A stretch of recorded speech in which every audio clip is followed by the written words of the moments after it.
So I totally got, in that episode, I got the whole fascist and socialist thing wrong. Fascist, in Ukraine? Yeah. The fascist. I totally botched that, I think. Well, I don't know. Fascist, communist, socialist, they're all in the same vein. I mean, the thing with fascism, I feel like that's kind of like what this country's turning into. It's not really, but sometimes you see the similarities.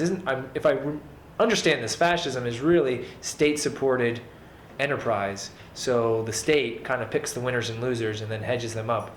Yeah, and you look in this country, isn't that kind of what we're doing? Like, you see these huge multinational corporations that also spend tons of money on campaigning and lobbyists, so they're scratching all the politicians back. But then the politicians make sure they get all these huge contracts, make sure they get government subsidies, make sure that they, make policies that kind of support their ideas. Big tax breaks and that kind of thing. And they just keep getting bigger and bigger and more powerful. But the state still, like the government to a degree, is kind of dictating who that is. Well, here's the thing where we agree. We both agree that multinational corporations have too much effect on government.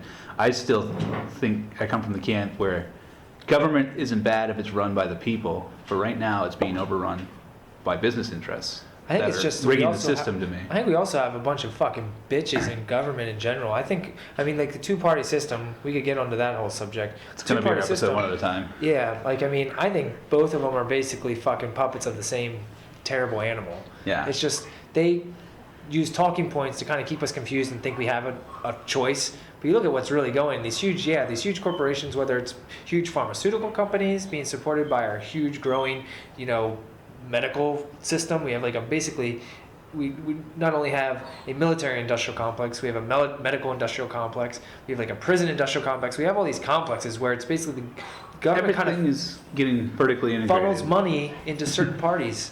Yeah, and it's Corporations. not good. I mean, the idea of a corporation is good at, it's hard, I feel like, because of the protections you get as a corporation. But we've always had antitrust laws, and it's not like they're being monopolies now, but I think there are monopolies, but I don't think they go after them like they used to. It's more of like an oligarchy. The same thing with you got Coke and Pepsi. There's two of them. It's not a monopoly, but they still own the soda business. Most of it, and the water business. And they actually own a lot of entertainment.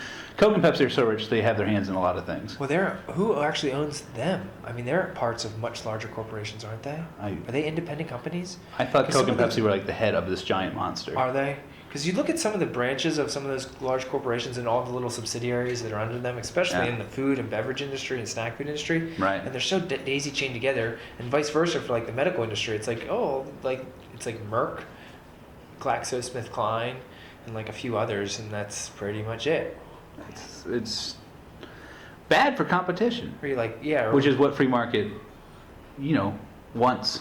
You want innovation comes from competition. Right. Because when you don't have competition, that's when things get stale and you have stagnation and inefficient even. Yeah. You block out efficient innovations, that kind of thing. Which competition sparks innovation because you have to continue to push the envelope. Right. But once you get those barriers of entry so high, where it's going to cost so much money to play, like in terms of R&D, there aren't too many companies that can just say, I'm going to compete against Lockheed Martin. I'm going to start a company to compete against Lockheed Martin tomorrow. Yeah, I'm going to do that. That's who has enough fucking money? You know how much money you would need just in R&D to build like a rocket, or a jet or a missile? That's true. That's very true. The barrier of entries are so high that it's like, it's a free market, but it's like not many people can even play in that field unless you're a billionaire and you have some smart friends. Well, here I go down the rabbit hole then, and it's like the free market naturally trends to that reality.